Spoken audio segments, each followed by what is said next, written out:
Hey there, if you're listening to this podcast right now, you're probably into cryptids and monsters. Well, if you have a creative spark, you can always join us in our first ever Supernatural Selection zine project. For 2024, we are doing cryptid encounters, where you can draw or write a encounter with a cryptid of your choice, and we'll put it in the zine. The current submission window is from early January to late June. If you're interested in finding out more, you can always go to supernaturalselectionpod.com/zines. That is Z-I-N-E-S. Now back to the show.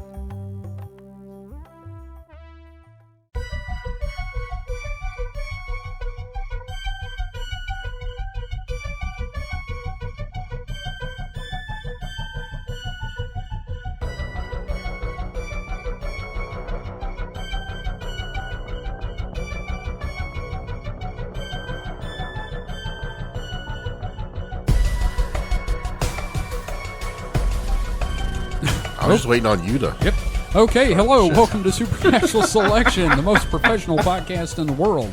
This week we are brought to you by Mothman brand mothballs, the only child-safe mothballs because they're the size of a child's head.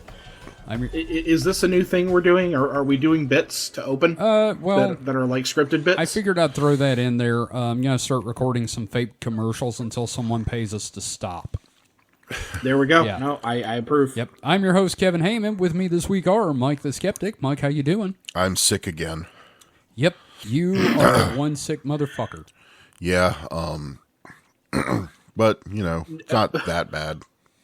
Well, here's the thing. He's not the sickest motherfucker we're going to be dealing with tonight. You know... That's probably true. That is very true. And speaking of sick motherfuckers, we also have Mr. David Davis. David, how are you today?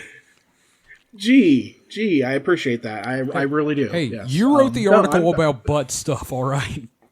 Yes. Yeah, I already gave Mike the warning there's going to be butt stuff in this episode. Hi, guys. I'm doing great. How are you doing? I am dealing with getting that lawsuit out of the way, and other than that, I feel great, because this is not related to the show, but like there used to be a show on the Comedy Channel called Night After Night with Alan Havey. I don't know if you remember that, David. You might be too young. I do not. Okay, it's a talk show. It's pretty fucking good. I enjoyed it. Nick Bakay was the announcer on it. He is the voice of Norbert, I think, on Angry Beavers. Now that I know. Yes. And I found Alan Havey's website, sent him a message, said, hey, man, I want you to know that, like, your show was really awesome. I enjoyed it. It influences the way I present my podcast, yada, yada, yada. Thanks for doing it. And he sent me a message back. Aw. And he said... You know, he told me, you know, how much he appreciated hearing that, and he said, I'll see you at the Mobley Hotel. The tang is on me. Kevin, you know this is supernatural, not a Yeah, I know, but I'm like so jazzed about it, I had to bring it up. So that is neat. That's adorable, and I'm going to ruin it with the subject matter. Yeah, no, that's true. So let's do a little housekeeping. First off, the YouTube channel is now officially current. As of Holy shit. As of today. It is updated to this week's episode, which means I can start putting a bit more effort into the videos, like putting up graphics when we bring up things.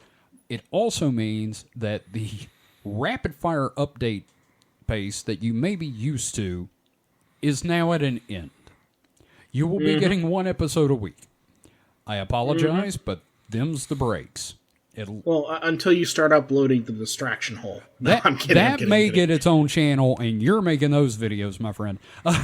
Yeah, no, I think we'll keep it as an audio-only thing. I think so. That sounds like a good plan. You're asking me to do more work. That shit don't fly, boy. I understand. I just take things on because I am a fool. Yeah. But yes, the YouTube channel is up to date. You can go check it out. Yeah, I'm pretty happy with the way the videos are going now.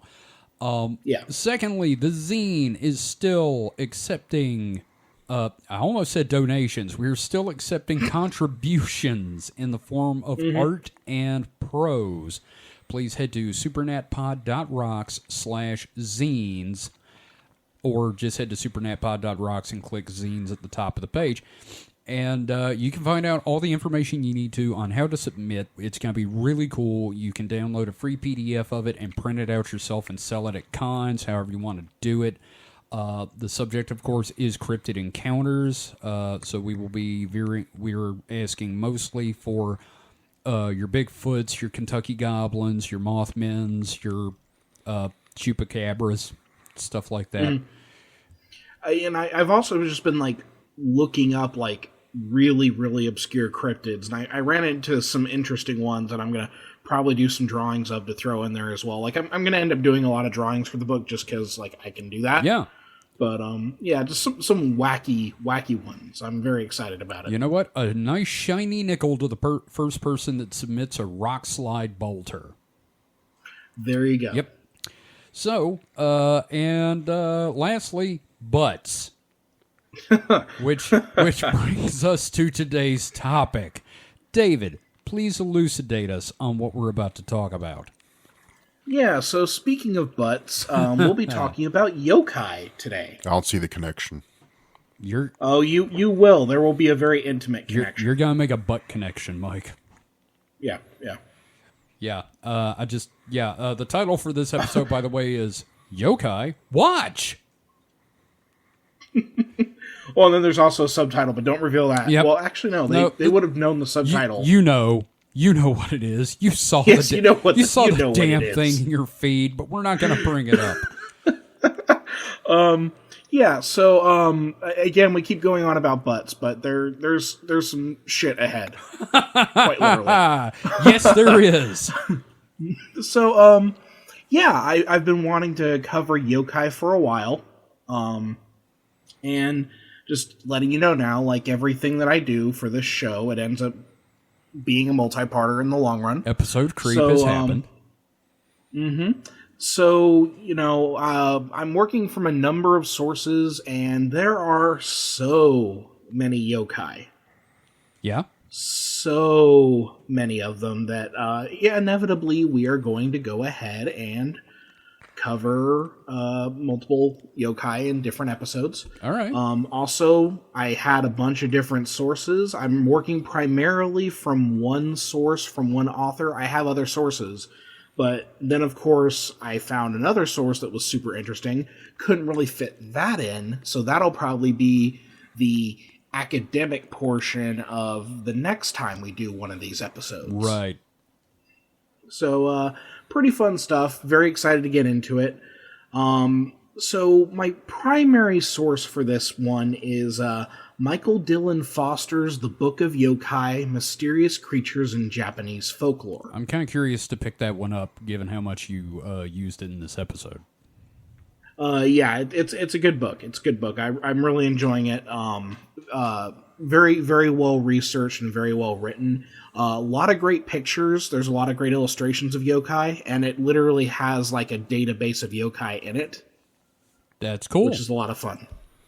I also used an essay he wrote for Japan Society, which is a journal. Another source that I used was Hirota Ryuji's Traversing the Natural, Supernatural, and Paranormal Yokai in Post-War Japan. Cool. And that's probably the one I'll look at more in the next yokai episode. Okay. There are a few other sources that I used. I'll mention them, but definitely yokai.com. Fantastic website, great illustrations. It's literally like the Pokedex of yokai. Oh, that's cool. And then the Museum of International Folk Art has some exhibits on yokai, and you can always look at the online material for that. So again, a lot of interesting sources here. Yeah. But like, I know like the red flag here for a lot of people is, okay, well, if it's about Japanese folklore, why is my primary source a guy named Michael Dylan Foster? Some Bakai Guy Jin. Yeah, and we'll get into that a little bit, but Sure. no, like, it's legitimately, and the fact that other people who write about yokai reference this guy's work. Okay. Well, the Hirota Ryuji essay actually, that I looked at. Yeah, he actually cites Foster multiple times. Oh, wow. So.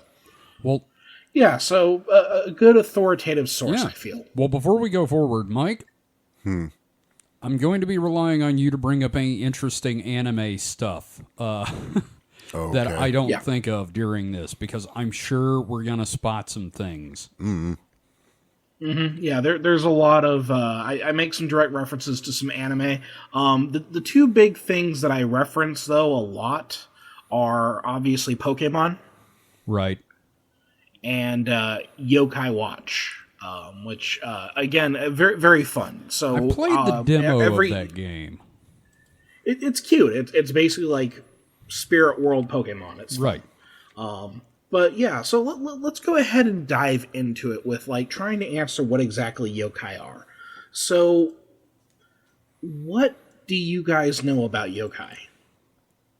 I've always just kind of assumed it was like ghosts and monsters. Mm-hmm. Mike? I mean, just Japanese folklore, you know. They're basically a Japanese version of like Fae.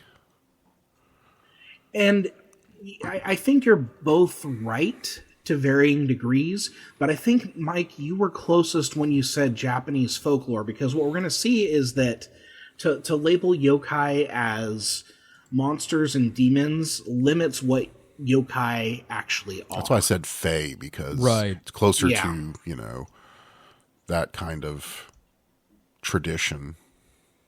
Yeah, and I think you're pretty spot on with that. So good observation. Yes. So I'm going to be summarizing heavily from Michael Dylan Foster's writing here, as it did a fantastic job of breaking all this down for me. The topic was a lot more complex than I had initially assumed, and that book really helped me out in understanding this. So Foster's work here is built on the work of many brilliant Japanese writers and researchers, and I'll mention them as they come up, but since I'm not fluent in Japanese, his writing is my best source here. Gotcha. Now, it's easier to begin to define yokai with a lot of cultural context. There is a tendency to consider them Japanese demons, monsters, and the like, but the reality is a little bit more nebulous. Right. Yokai are not just entities, but are more analogous to terminology. Terminology that has evolved over centuries as culture and circumstances change. Like a language, yeah. Mm-hmm. So, this uncanny concept is best exemplified by the following quote. Yokai begin where language ends. Wow, that's kind of a neat quote. Mm-hmm. Yeah, and Foster presents an interesting scenario here. Quote, mysterious sounds, lights flitting through a graveyard, a flood that destroys one village and leaves another unscathed, a feeling that something is watching you in the darkness. How do we speak of things that are ungraspable, anomalous? What words can we use to signify things that evade established categories and seemingly refuse to conform to the laws of nature? It's high strangeness. I mean, yokai sounds like high strangeness. There, I solved it. We're done. And I think you're spot on with that. Like that's, I think that's pretty much a great way of looking at it. Yeah, we're gonna have to do an episode about high strangeness itself, because it's a very unique situation. So, with this idea of like things that evade established categories, therein lies a problem, as Western and Eastern cultures' conceptions of the supernatural and the natural can be very different. Right. It makes sense. They've got completely different ways of looking at the world in a lot of senses. Yeah, and we'll get into that a little bit. But like what Foster's establishing here is that the concept of yokai is not a singular thing like we might label in a Western sense, like ghosts or monsters or demons, but rather this kind of nebulous category of weird. For my understanding of yokai, I look at the word as encompassing the idea of the weird, which can take many forms. Right. Further, this umbrella concept of yokai, covering an array of phenomena and creatures, is relatively recent, as other words have existed prior. Like, this is, again, like an etymology that is building. And yeah, we are going to be talking about etymology a lot. Oh boy! Yep. Words are interesting. Yeah, no, they are. So, as Hirota Ryuhei puts in their essay, Traversing the Natural, Supernatural, and Paranormal, Yokai in Post-War Japan, quote, yokai is a word that, quote, has such a wide range of meanings, even in modern Japanese, there is a consensus that any attempt to define yokai is futile. Well, what are we doing then? Yeah, exactly. So that is what I get to work with for this episode. Goddamn, David. And that's why looking at all these terms and concepts affiliated with the eventual concept that we get to of yokai is an important step for us in this process. So let's look at the etymological history of yokai, shall we? Why not? So the first term, the first example we're going to look at is the mononoke. Oh, God. Now, this term was the equivalent of today's yokai of the Heian period, from about the 800s to 1200s.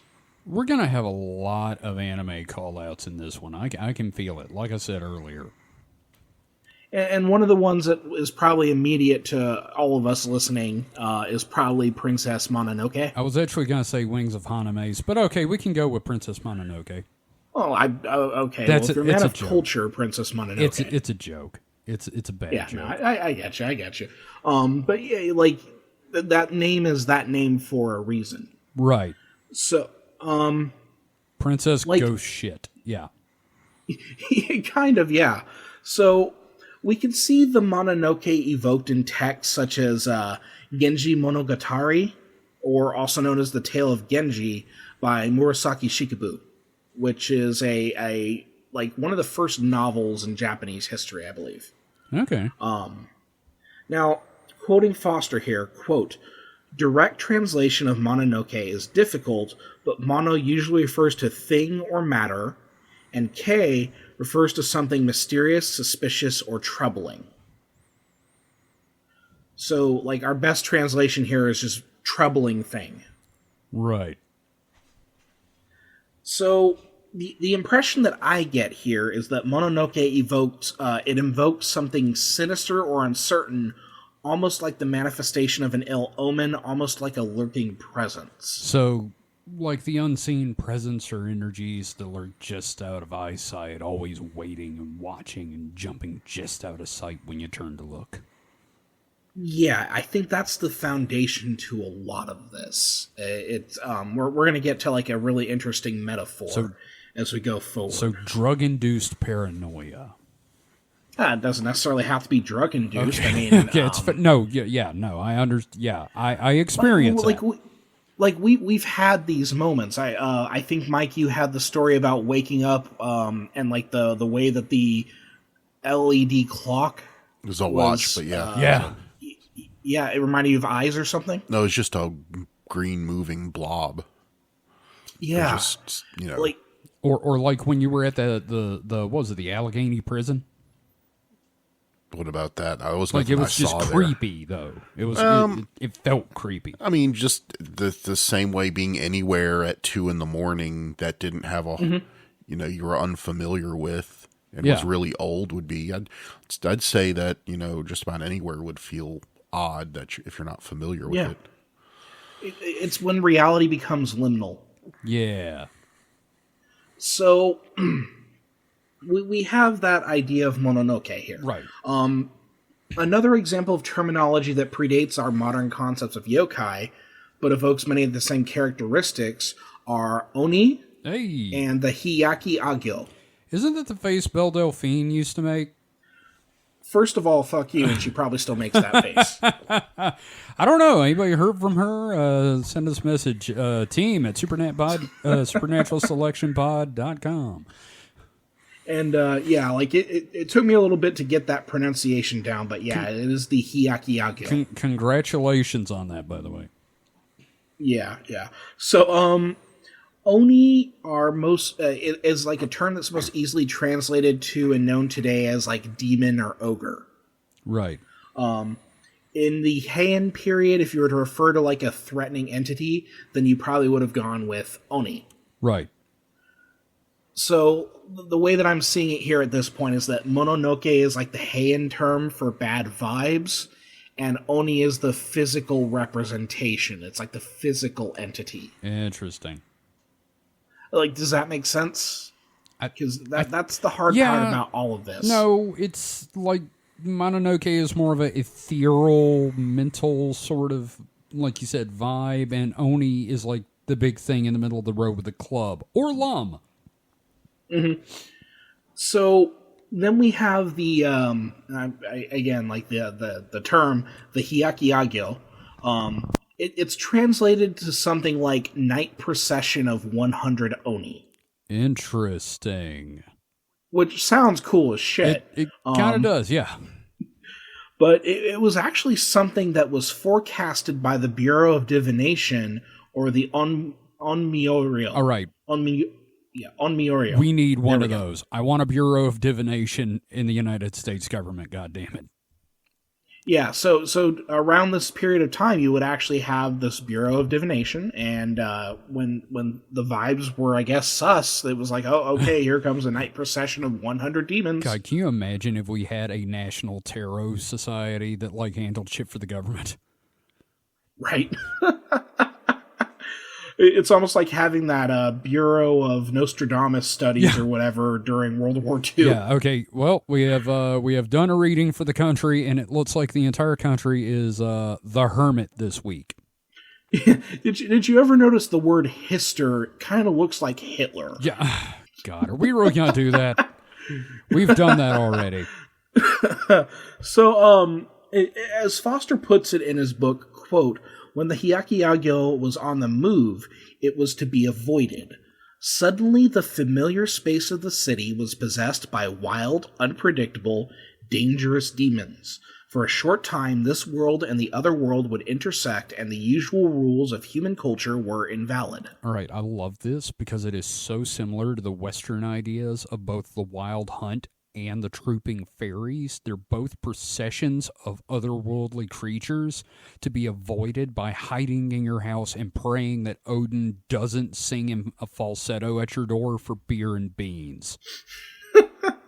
and you're right, because there are so many parallels with what we see in Japan to like Western European culture. Oh yeah, which well, I've got points to make about that later, but we'll get to that later.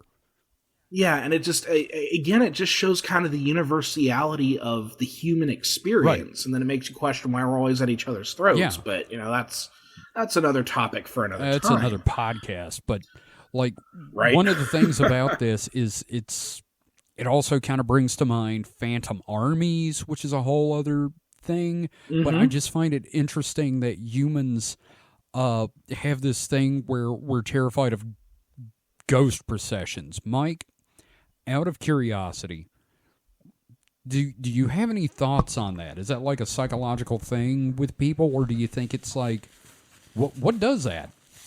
I mean, I don't know. I mean, if you had to hypothesize, I mean, processions are always for the dead, and True. If it's a procession of ghosts, well, that's just like, they didn't double stop. bad. Okay, that's fair.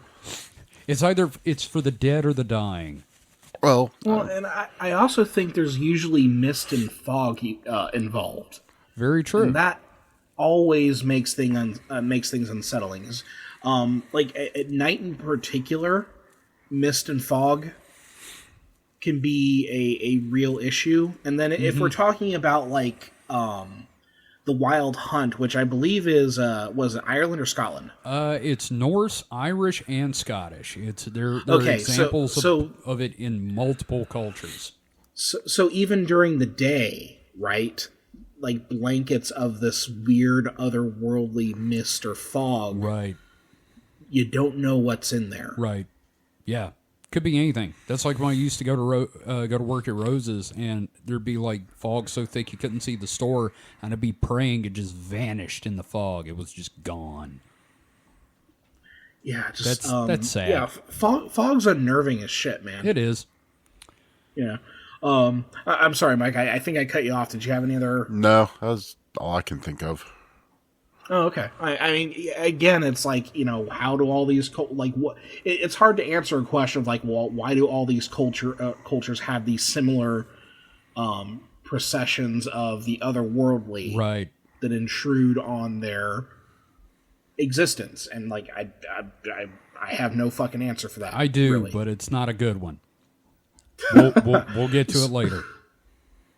So, the idea of the other world infringing itself upon the known world was not just limited to their periods of the uncanny procession either, however. Many tales exist of places in the wild where travelers stumble into the meaning of realms, such as the case of Uji Shui Monogatari, or Tales from Uji, written in the early 1200s. Okay. So, in this story, a traveling monk journeys through the province of Setsu, or modern-day Osaka, and comes upon a deserted temple and plans to spend the night. So this is obviously the setup for a ghost story. Oh, yeah, no, obviously. So he begins praying to the deity Fudo, but his prayers are suddenly interrupted. Quote, "A crowd some 100 strong came surging into the temple, every one of them with a torch in his hand. When they got close, he saw that they were fantastically weird creatures, not men at all. They were all sorts of them, some with only one eye, some with horns, while their heads were more terrible than words can describe." Neat. So, the monk spends a terrifying night surviving only because Fudo protects him. Now, after the gang of Oni finally leaves and the sun rises, the monk is shocked to discover that there is actually no temple at all. And he can't even find the path that brought him there. Okay. Eventually he meets some travelers who inform him that he's in the province of Hizen, hundreds of miles from Setsu. Okay. You guys remember that scene with the old man in the tent in Monty Python and the Holy Grail where he's telling them what they need to do, and then like he starts laughing and he vanishes and the tent's gone and was never there to begin with? Mm-hmm. Okay, I just wanted to bring up that that's basically a scene from Holy Grail. Now, doesn't that also happen with the Castle Anthrax? Like, it just disappears? Not that I'm aware of. I'm pretty sure it doesn't. No, that was Count Duckula's castle. Oh, okay. It was Count Duckula, completely different genre. But imagine being this fucking monk, man. Oh, yeah. No, it's just like you're... Like, the thing that immediately came to my mind, so again, I always, like, end up referencing It's Always Sunny in Philadelphia, but there's this scene where the characters find a immigrant family, they break into their home, and essentially terrorize and kidnap them to do a great home makeover thing for them. What the fuck is wrong with that show? But it's amazing because the scene they come in and it is the most terrifying fucking thing. They've got a fucking bullhorn. Good morning, Juarez family. And just as these people are being kidnapped by these idiots. And that's just what I imagined with all of the fucking Oni coming into the temple. Like just, I can see the camera moves, like, closing in on the monk's face, and he's just terrified. Oh, yeah. I've got this great idea that, like, imagine you stay in you're here, or, like, you're in Louisiana, you're in a Motel 6, and, like, a bunch of goblins and garden gnomes come trumping through your room, Jesus comes down and protects you, you fall asleep, and then you wake up in the middle of Texas. You wake up in a Waffle House in Texas. Yes. Okay, that's perfect. That's it right there. That's what happened to this poor son of a bitch. He woke up in the equivalent of a Waffle House. It's just wild. So, like, yeah, you go through this, like, hellish evening, and then you like, come to, and all of a sudden, like, oh, where the fuck is the temple? Where am I? Weird shit, man. I love it. Yeah, I love it. It's actually a pretty good story. Mm-hmm, yeah. So, At this point so far, we have 3 terms for things that eventually all sort of get lumped into this modern concept of yokai. We have the mononoke, the oni, and the hyakuyaku. But those aren't the only terms we need to consider. Next, we have the tsukumogami. God dang, man. Now, the tsukumogami are what we normally see as inanimate objects given life, sometimes granted features such as legs, arms, tails, and eyes. Much like you would have the otherworldly creatures in the procession of the oni, sometimes those mundane objects would become otherworldly. This is the brooms from the Sorcerer's Apprentice. Yeah, no, exactly. So what we have here is not only the threat of the otherworld manifesting in the spaces outside of civilization, but it's even infringing upon the home, which is supposed to be sacrosanct as a division between the intangible unknown and the tangible known. Right. No, I could see All that. of a sudden, your fucking sandals have eyes. Yeah. And you go to put your foot in, it's like, yes, more. Oh, God. And given the propensity for tongues that we're going to hear about, it's probably licking your foot the whole time, too. Jesus Christ, David. Oh, So, God. But, yeah, so it's like there's... When it comes to these things that we're coming to call yokai, there's no escape from them. Now, the presence of the tsukumogami is also interesting because it establishes a somewhat comical aspect to this procession of demons in the Heian period, with many of the scrolls at the time treating these ideas as comical or carnivalesque topsy-turvy. So you have all these like horned, one-eyed demons, and then, oh, look, it's an umbrella that's dancing along with them. Or here's a water bucket. Right. Here's your mother's dildo. Yeah. So it becomes this like a paper lantern. It becomes this kind of comedic thing. Like at once it's terrifying, but then as it kind of becomes ingrained into the culture, it becomes kind of like this joking thing you see in scrolls where it's like, oh, there's a procession of the paper lanterns with teeth. Right. Right? It's weird stuff. Now, quoting Foster again, quote, all these elements, the tension between the fearful and comic, the repulsive and appealing, as well as the emphasis on playfulness, variety, and abundance, remain influential in the yokai world to this day. And, when we start covering some of the yokai, we're going to see, like, this kind of push and pull between, like, the most terrifying thing you've ever heard and the most Looney Tunes shit imaginable. Right. Now, we still have terminology to go. Oh, wow. 2 more terms to consider before moving from the Heian period to the Edo period. First is the bakemono, which can be translated to changing thing. Many yokai today are known for transformation. Now, obake, on the other hand, is a similar word to bakemono, but is preferred by children. I'm not entirely sure about the intricacies of the Japanese language here regarding this. All right. Mike, you might be able to correct me if I'm wrong here, given the little I know about the Japanese language. There are different words and ways of speaking depending on your social groups and social hierarchy, correct? Sort of. No, I mean, I'm no expert. But yeah, but like there's a way you talk to your boss and there's a way you talk to your brother. Formality and stuff like that. Different levels of formality. I'm sure like obake is like the Oni-chan version of the word. Maybe. It's like the difference between san and kun.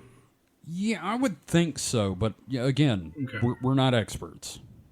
But yeah, and that's the thing is like I'm doing the best I can here. Like I need to download Duolingo apparently. Oh god. So I also need to note here that the Tsukumogami kind of fit under that larger idea of bakemono. We'll see an example of this later. So we'll find that there's like kind of a spectrum here, and a lot of these terms can be interchangeable because, again, all of this is filtering into what we now know as yokai. Okay. So now we arrive at the word yokai, Yay! which we see more frequently used beginning in the Meiji period, which is roughly the 19th century. Now, yokai is a term that is essentially borrowed language from China, derived from Chinese characters that denote mystery and strangeness. Now, we do see instances of it used during the Edo period, but more frequently the default term then appeared to be bakemono. Gotcha. Quote, in the first part of the 20th century, folklorist Yanagita Kunio used yokai as a kind of catch-all word in his academic writing, and in the late 20th century, it became the word of choice for the popular manga artist Mizuki Shigeru. Today, yokai appears frequently in both academic and popular writing, where, as noted earlier, it is an umbrella signifier for things we generally translate with terms such as monster, spirit, goblin, demon, phantom, specter, fantastic being, lower order deity, or unexplainable occurrence. Goddamn. I just find this pretty damn fascinating, really. It reminds me of how there are these concepts and ideas in English that we find difficult to describe, and other cultures and countries actually have a word for them, like schadenfreude. Yeah, schadenfreude, I love that word. Oh, yeah, no. It's perfect. There are just terms like that I feel like we need in English because we just need it. And then, like, in that quote, just again, like, today yokai appears frequently in both academic and popular writing as an umbrella signifier for a list of, like, 20 fucking things. Yeah, and I'm sure microwave burritos are in that list somewhere and you just missed it. Yeah, so, again, it's just like, we're working with something that's pretty much impossible to define. Thank you for that, David. Thank you for choosing this topic, you son of a bitch. Now, with the etymology of the term yokai behind us, let's start kind of looking at the variety of things that fit within that terminology. Okay. Now, one thing to note is that there is an association between yokai and kami. What is your understanding of kami? You lived at Kame's Lookout and merged with Piccolo to fight Cell? Mike, what do you know about Kame? Not much. This word sounds familiar, but nothing's coming to mind right now. Well, I know a lot of Dragon Ball Z fans are probably chomping at the bit now. Mm-hmm. Well, kami are considered forms of gods or deities in a sense, but compared to our Western conception of a deity, they're not all powerful entities.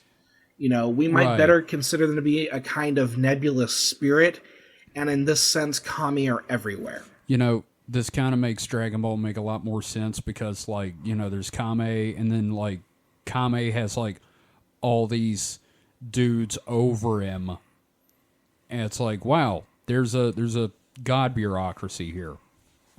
Well, and the other thing, the way that you're saying the word, I keep thinking kame, which is turtle. Kami is what I mean. That's my bad. Yeah, but then again, like, turtle imagery is all over fucking Dragon Ball as well. But I'm also Southern and largely uneducated, so.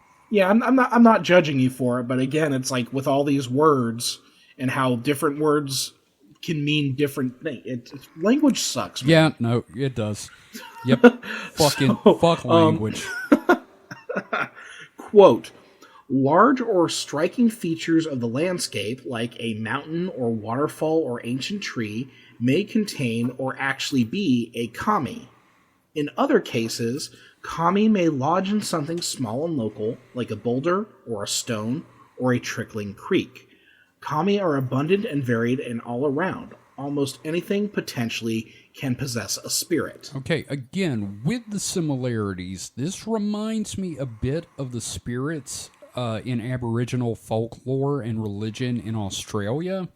And at some point, I'm going to do some reading about that, and we can talk about it in the future, because I think it also involves, like, Min lights and Uluru, what we used to call, when we were a kid, Ayers Rock.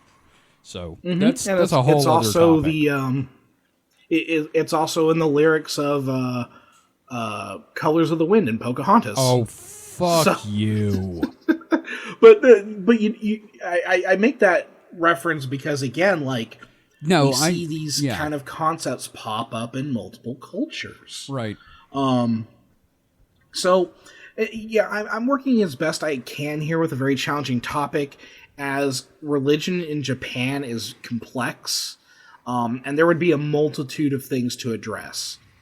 As simply as I can explain it, the religious strains of Japan are this intersection between Buddhism and Shintoism, but even then, Shintoism isn't really a unified and institutionalized system of belief either. Really? I've always wondered about Shintoism. Yeah, so quoting Mark Teeuwen and Burhan Sheed here, Shintoism may be seen as, quote, a series of attempts at imposing a unifying framework upon disparate kami cults, or at creating a distinct religious tradition by transforming local kami cults into something bigger. But there's still no, like, right, so big, like with Christianity, you got the big C, right? Big right, Christianity. Right, yes. But what... So, instead of being, like, Christianity, let me see if I get this straight. So, like, Christianity, started fragmenting with, like, the different sects and then the denominations. So you've got all these different versions of Christianity. Meanwhile, with Shinto, you had all these separate cults that have been sort of grouped together for their own mutual benefit under Shintoism. Yeah, it's like if you're tagging content, Shinto is the tag. Okay, so it unifies them. Yeah, so it's the prom dress made of carpet samples. Yes, exactly like your prom dress. Futurama reference, wonderful. Yep. So yeah, it's just this idea that you have all of these like little regional beliefs, and yeah, it gets into that idea of animism, where like elements of nature and the world have a spirit, and you acknowledge that spirit, you pay tribute to it, and that's kind of what Shintoism is. Okay, and that's what, yeah, that's the religious structure of Japan. Is this kind of blend between these kind of beliefs and Buddhist thought. Wow, I learned something. Yeah. So Buddhism and Shinto seem to work well together. From the Asia Society entry on Shinto, quote, the introduction of Buddhism to Japan did not cause the abandonment of Shinto. Instead, the pantheons of both religions were expanded so that Buddhist figures adopted complementary Shinto identities, and the Shinto kami were thought to strive toward Buddhist enlightenment.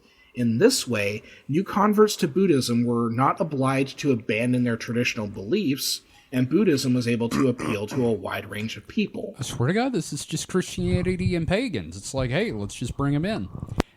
And it kind of... Yeah, and that's what you do with any religion. Yeah. If you're trying to get a foothold of your religion, what you do is you latch on to what is already there. Right. And I kind of feel like that's also like why we have saints and angels and archangels and stuff like that. It's because a lot of people are not ready to give up on polytheism.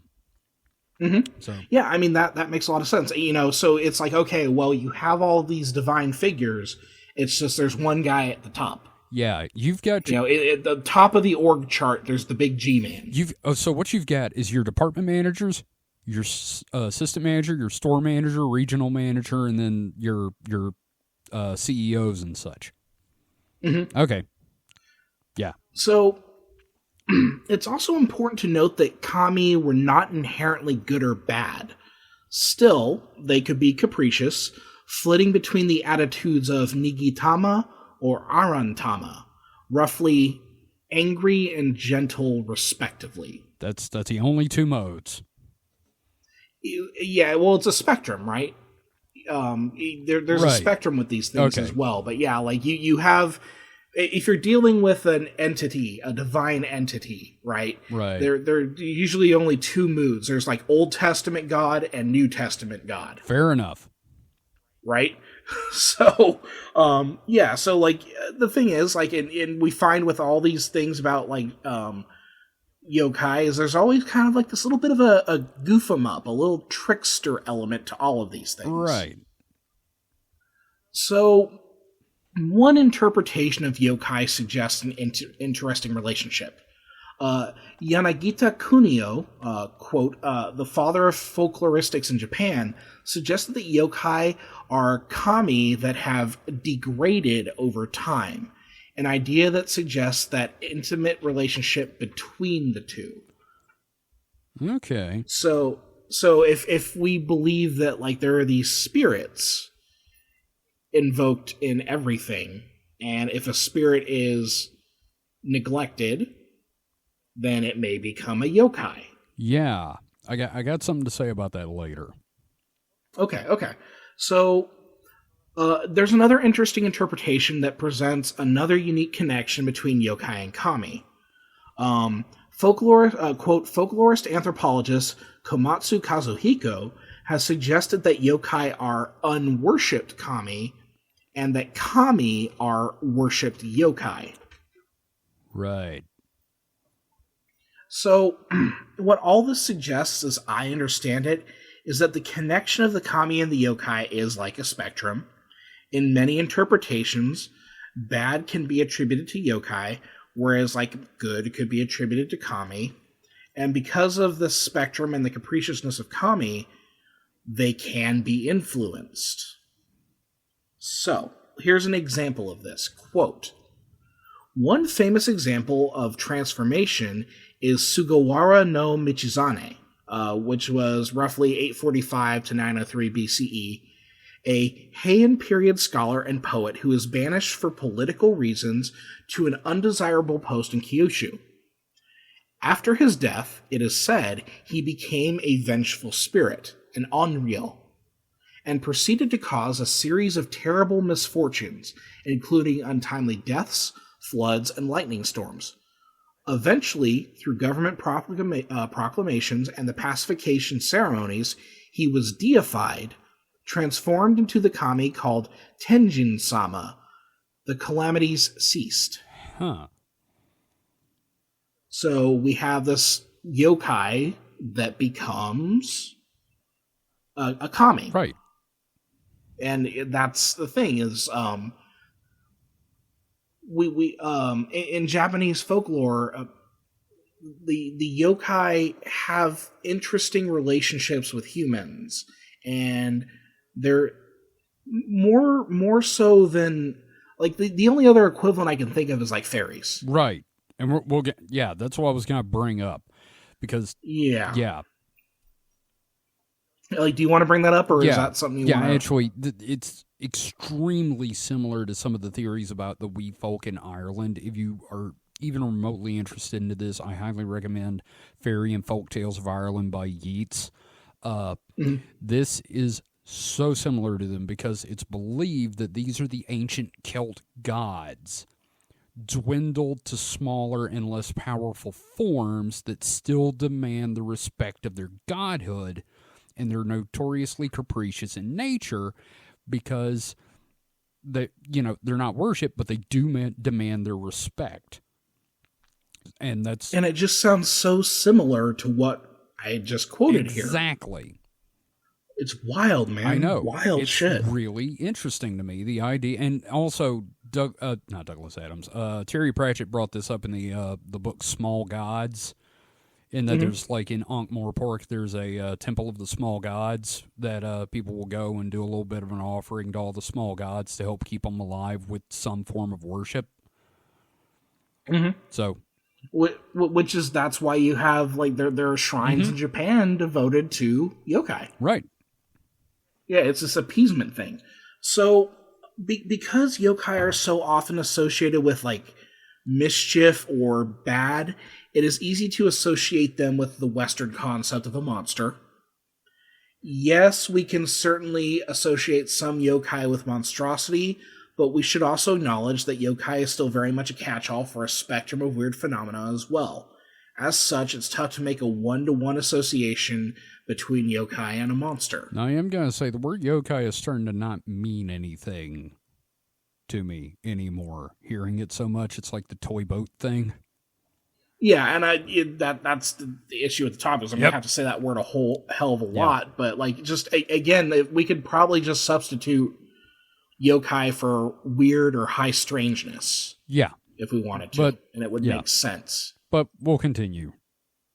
Yeah. So even labeling them as supernatural can present a problem, as the idea of the supernatural has an inherent religious connotation, and yokai can and do exist beyond religious concepts.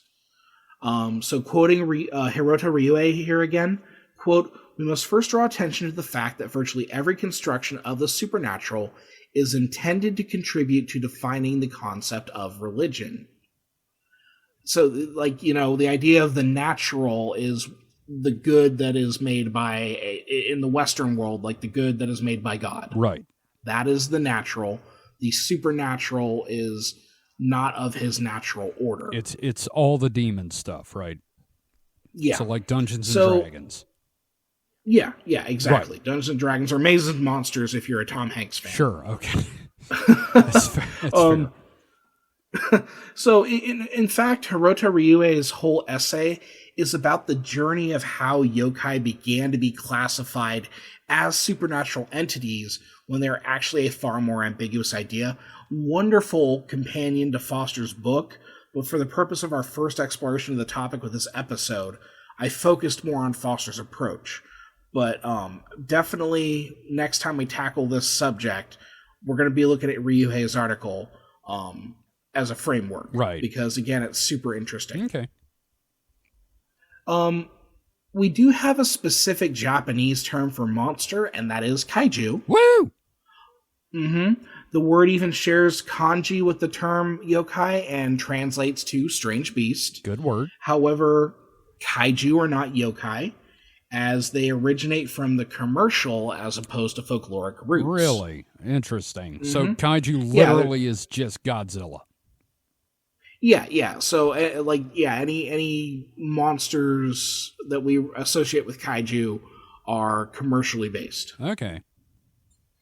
There's another term that I want to mention. We're not necessarily going to cover it in this episode, and that is the concept of yurei, or ghosts.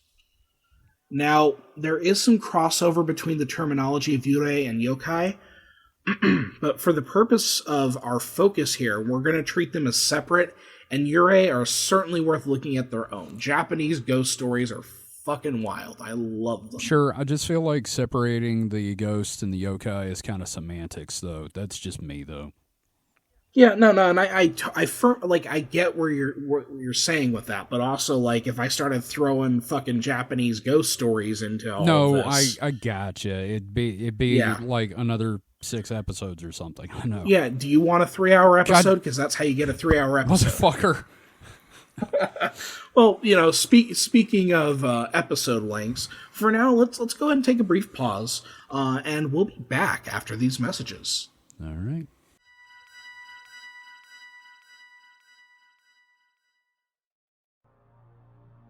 Hi everyone, this is Kevin from Supernatural Selection. Are you an independent creator? Do you have a webcomic or an Etsy store? Do you 3D print things? Or are you just looking to get some word out for your Discordian cabal with social terrorism? Well, we'd love to help. And David, I believe you've got some details about how we can help. Why, certainly. If you go to supernaturalselectionpod.com/contact, that is supernaturalselectionpod.com/contact, you can learn how to advertise with us. That's right. I believe the rate is $2 per episode. You can't beat that with a stick. I mean, trust me, we've tried. Yeah, that's cheap. That's literally cheaper than dirt. Mm-hmm. And best of all, if you're not sure how to write an ad, we'll do it for you. We'll even record it. Absolutely. Just let us know what you need in the ad, and we'll be happy to do that for you. And again, that URL is supernaturalselectionpod.com/contact. And now, back to the show.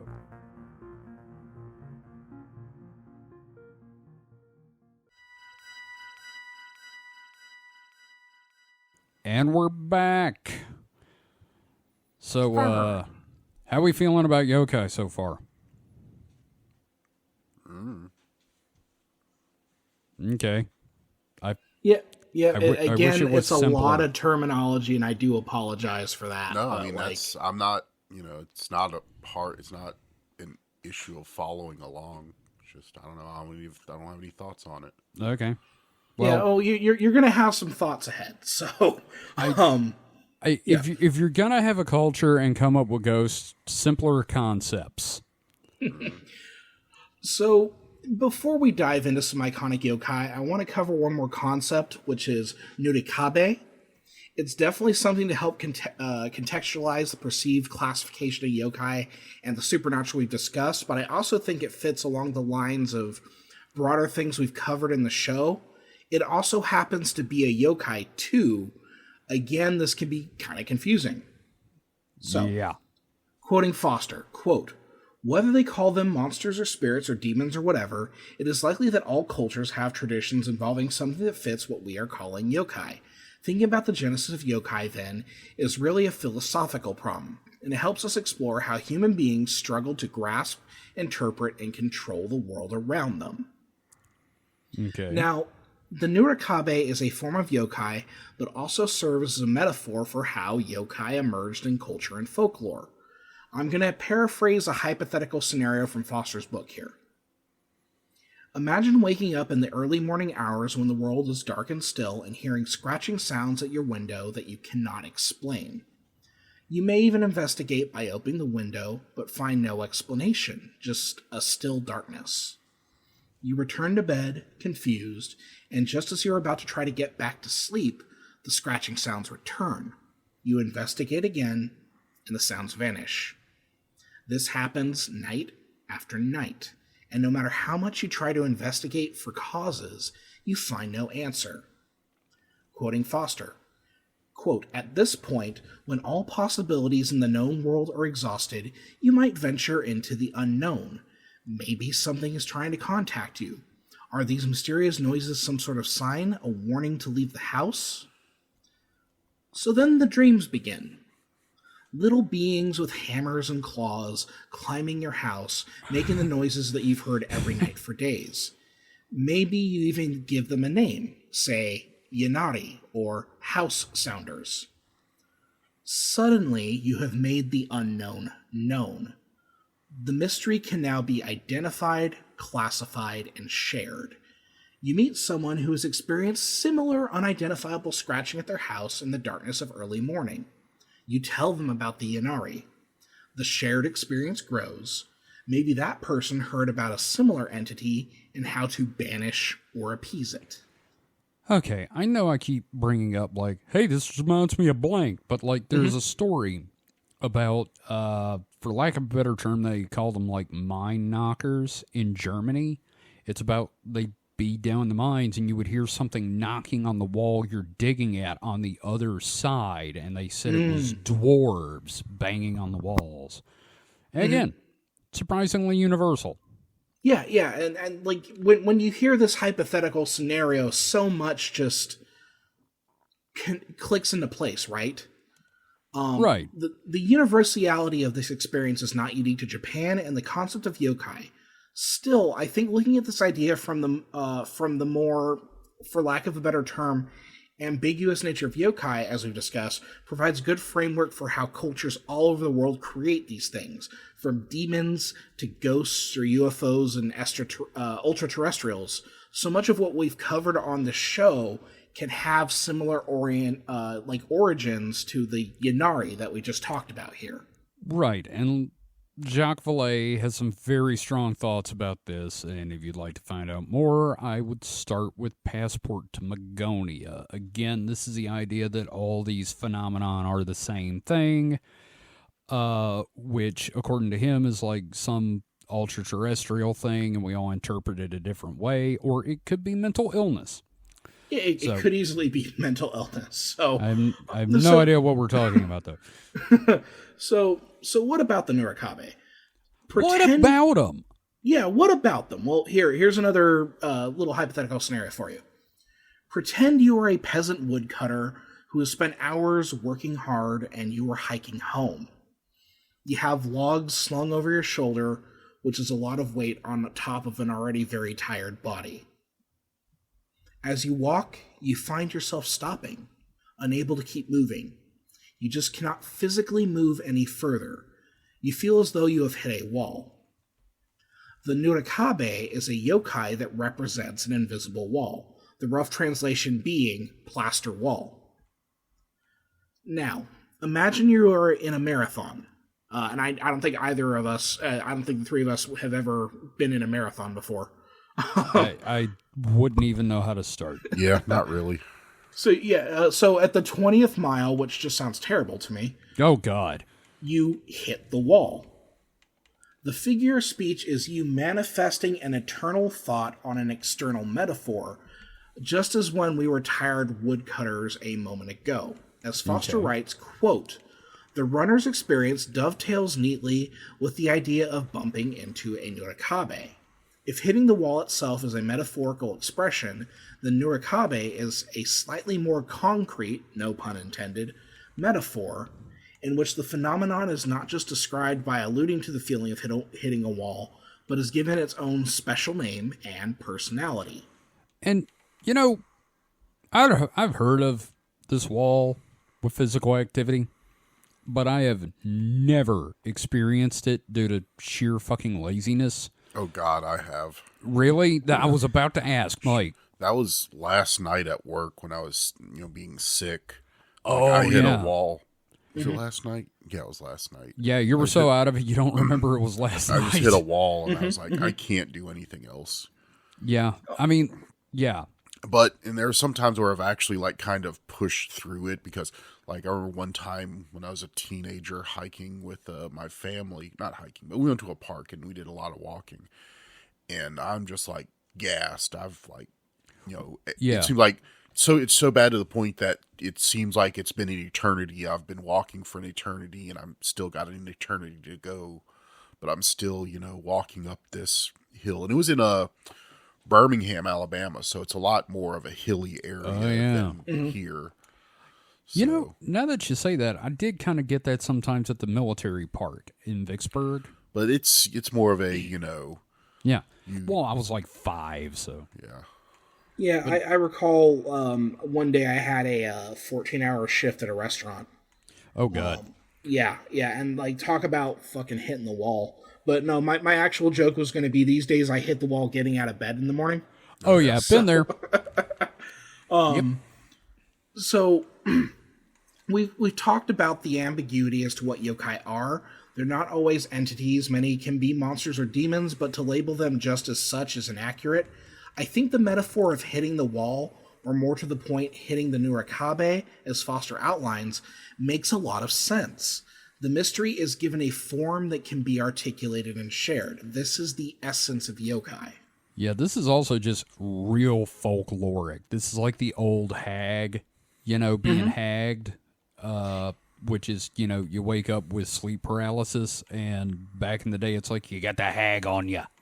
Yeah, so some guy talks to his buddies at the local bar. Is like, yeah, no, last night it felt like there was a wall that was blocking me, and it's like, oh, then suddenly they're spinning off a story about this invisible wall yokai, and that's what happens, and it's creating a entity and explanation for something that is an abstract or unexplained thing.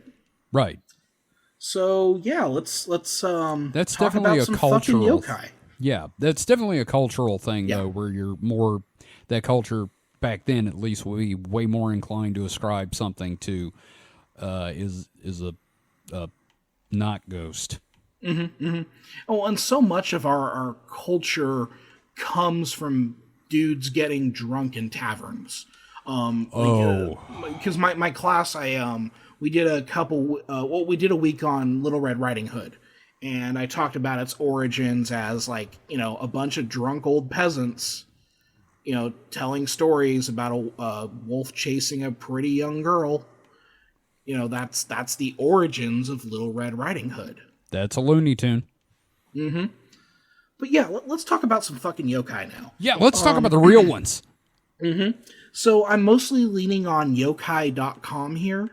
But I have several other sources, including Foster's book, for any additional information and verification. I'd argue yokai.com is a great source, however. It's like a Pokedex for weird Japanese entities, much like Pokemon.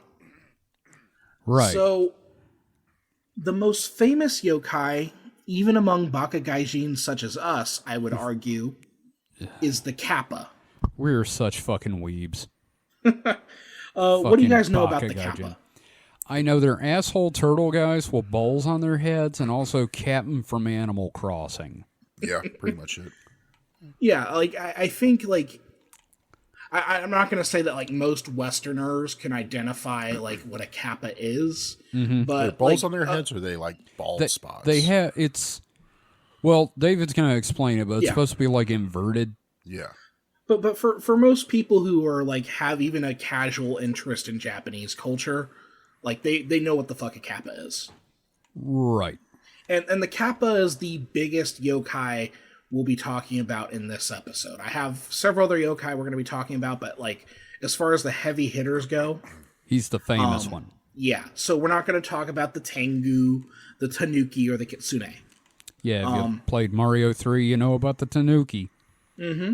Also, I'm using the term Kappa broadly here, as there are many types of Kappa. Again, this is like a regional thing. Well, yeah, I mean, it's like dogs. Mm-hmm. So, Kappa are a yokai most aligned with the element of water, and they're found in rivers, ponds, and swamps. Okay. Now, further, each prefecture can have their own spin on the creature, much like how we talked about all the regional variants of La Llorona in Mexico and the United States. Or the regional Bigfoots. And that actually makes me imagine that there's like a Southeastern Bigfoot Conference football game, and I'm trying really hard not to giggle about that. Well, imagine if they had like an American Kennel Club, but for Bigfoots. Oh my god, the leashes would be just logging chains with fucking... Oh my god. But yeah, I guess you could say that La Llorona is like an American yokai. Yeah, I mean, technically, so's Bigfoot, considering he just the fuck appears all the time. But yeah, we talked about that. Yeah. So here's what we would generally recognize as a Kappa. Tell me if this description makes sense to you. A short humanoid figure with green skin, either scaly or slimy. Their hands and feet are webbed, and their faces have beaks like turtles or birds. Now, most Kappa usually have a scaled back like a crocodile, or more frequently, a turtle. Right. Now, by far though, their most unique feature is the concave shape on their head, either within their head or sometimes seen as a separate saucer shape. Inside this divot is water. If a Kappa's water spills, it is said to lose its strength, or in some cases dies outright. That sucks. So, like that description, like you picture it, right? That's what you know as a Kappa, right? Yeah, no, I mean, I've seen that image, several times. Yeah. Okay, well, let's talk about another feature. Another unique characteristic includes 3 anuses. Wait, what? Never heard that one in Animal Crossing. Yeah, no, I don't know that I'm going to be able to play Animal Crossing again after that. Despite their small stature, Kappa are said to be capable of passing 3 times as much gas as humans. God damn it. Now here's my question.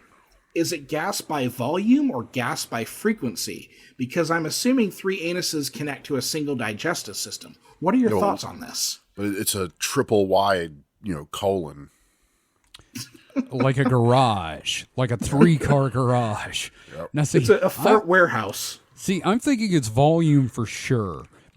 And the reason I say that is because if you... What? Go ahead. Oh, I was just going to say, if you have 3 buttholes, you have a digestive system that needs 3 buttholes. No, see, it's by harmony. See, each butthole is a different size, therefore a different pitch. Oh my god, do you think it's like a calliope when they fart? Here's the other thing. How do they wipe? I mean, like, are the buttholes stacked on top? Are they like a triangle? I need these answers. Is it like a Play-Doh mold? Oh my... A frog doesn't wipe its butt, so, I'm assuming that it just doesn't wipe. That's true, Mike. They're is actually like pretty intelligent, though. That's the thing. So they might wipe. Yeah, monkeys don't wipe their butts, though. Yeah, monkeys are intelligent. Dolphins definitely don't. I'm talking about Kappa. Yeah. I'm just looking at, towards things in nature. Okay. Yeah, but the other question, of course, is, Mike, do you think it's like a Play-Doh fun factory? I mean, no, because it's probably just sphincter shaped. Okay, what if one is, in fact, the star, like your typical butthole? The other one's like the tube? And then they have a cube one like a wombat. Or an elder sign. Elder sign shaped poo. So yeah, 3 anuses. God damn. Well, gay kappas really have the upper hand there, don't they? It's more than a thruple. What do you call 4? A quadruple? Wow. Okay. Also, the forearms of kappas are said to be connected to one another within the shell. That means if you pull one arm, the other arm gets pulled into the shell, like pulling a string through a toilet paper tube. That's weird. This is fucking Looney Tunes logic. Again, Japanese supernatural monsters have a lot of weirdness, like the umbrella. I don't know if you're going to talk about the umbrella, but... Oh, are you talking about the umbrella monster? Yeah. Yeah. I'm going to be talking about that. Yeah, that's one of them. Yeah, but this is totally high strangeness. It's just fucking Looney Tunes logic imposed over our world all of a sudden. So kappa can be solitary, but have known to befriend humans and yokai. Now, kappa are said to be very smart, capable of learning language, and know of medicine and setting bones, with many legends suggesting that kappa had taught these skills to humans. Kappa are also said to be very proud but honorable. You know, for some reason, this making a lot of anime makes sense to me. Mm-hmm. I don't know. Yep. However, kappa can also be complete assholes, and I don't just mean the anal triforce they have going on. And also, are they like stacked, or are they like kind of in a configuration? That's why I was saying, is it in fact like at the points of a triangle, or I thought you were talking about like the Play-Doh Fun Factory shaped. Oh no, I meant like, is it like stacked, like you were saying, or is it like one on top, two on the sides? One's in their hand. Do you think a kappa with like a 4th anus is like the most desirable kappa in the group? I don't know, but I'd be remiss if I didn't bring up Hello from the Magic Tavern and the fact that wizards like Usador have 2 buttholes. Well, and how many buttholes did Chunt have? He got 3. Because he kept adding them, right? He got 3. I don't know if they ever went to him getting 4. Chunt is a shapeshifter stuck in the form of a badger with 4 buttholes. Mm-hmm. Yeah, so Supernatural Selection, where we talk about other podcasts. Did you know Robert Evans from Behind the Bastards actually has 5 assholes? No, sorry. You know who doesn't have 5 assholes? Our sponsors. Oh, God damn it, man. Okay. The products and services that don't sponsor this podcast. So kappas are pranksters and are known for some sweet goof-em-ups. They like sumo wrestling, for example. In fact... Who doesn't? Yeah, that's true. If a kappa is being a dick, you can often defeat it by challenging it to a sumo match and bow to it. If it then bows, it spills the water in its head. Oh, wow. Fucking idiot fucking turtle goblins. Hoisted by their own petard. So you gonna just kill a kappa for being rude? Yep. Yeah, they do it to you. Well, and there's the folklore, like if you're in an area with kappa, you nod to them in passing, and that keeps them away from you. That's so it's interesting. It's wild, and you could see that as maybe an extension of like putting on a friendly face, warding away bandits, maybe, or being nice to the wee folk. Yeah. Now, you may be wondering about this 3 anus thing. Whether that suggests something about their behavior. And it does. That they're assholes? That too.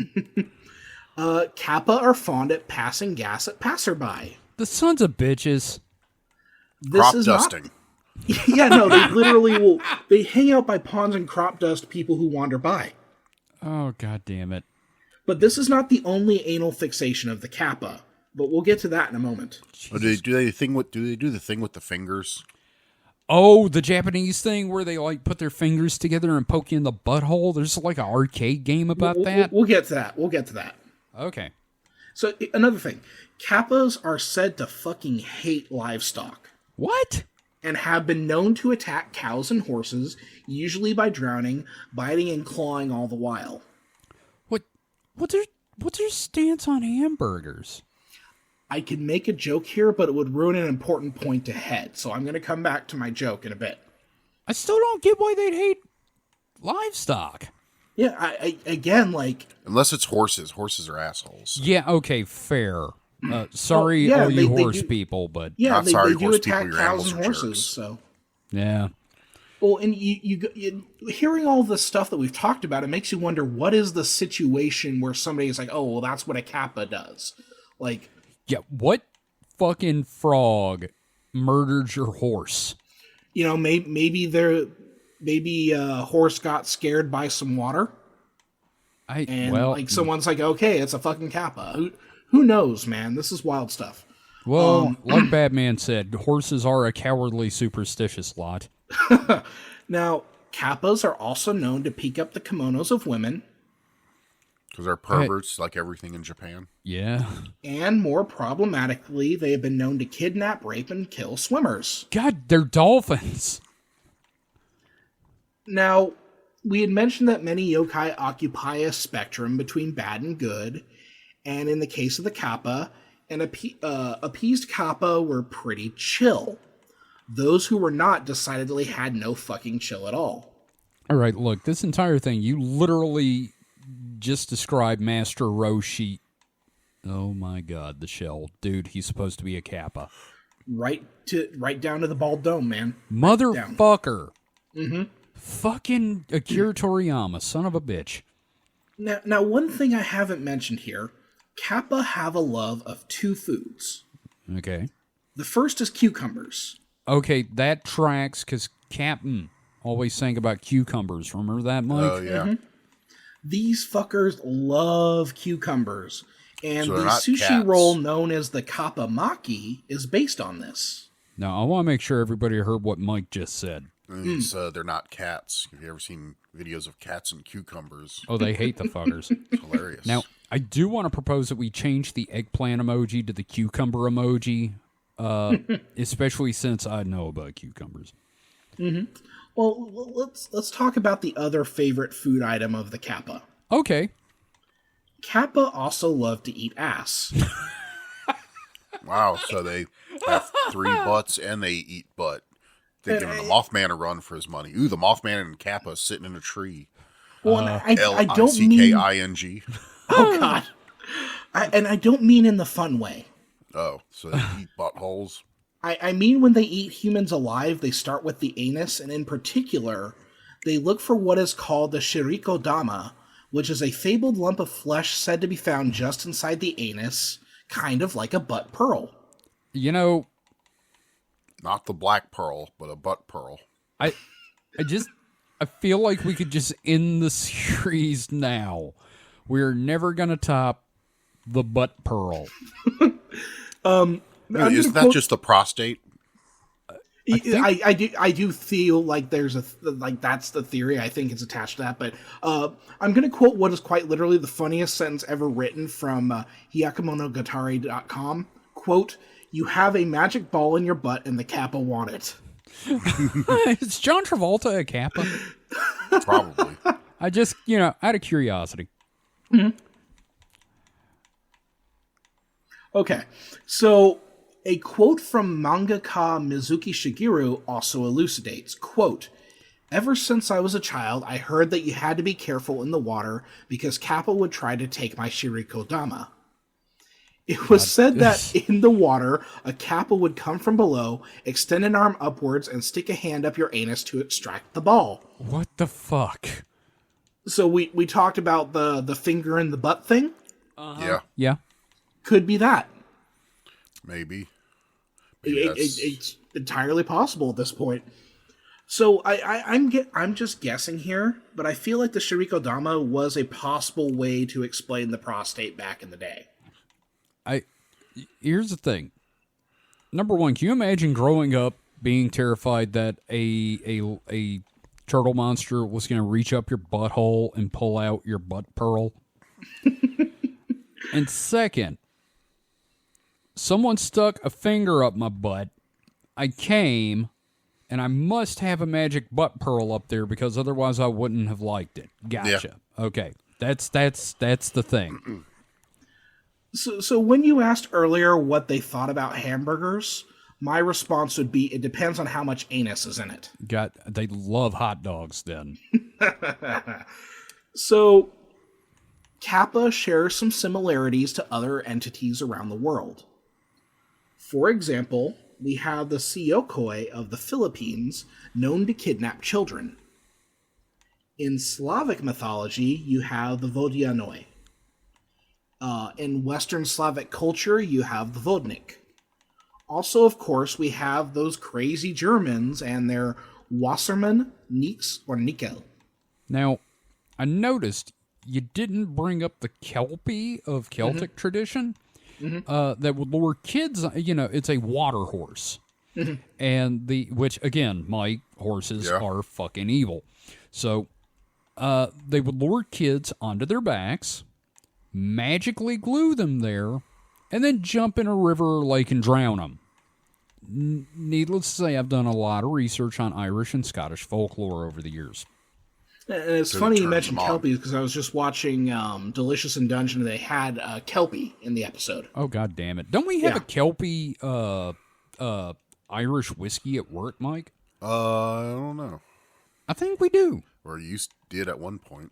Or it may be Selkie, which is another name for Kelpie. This whiskey really drowns your kids. Yep, I swear it's the best whiskey to ever. Drown your kids by.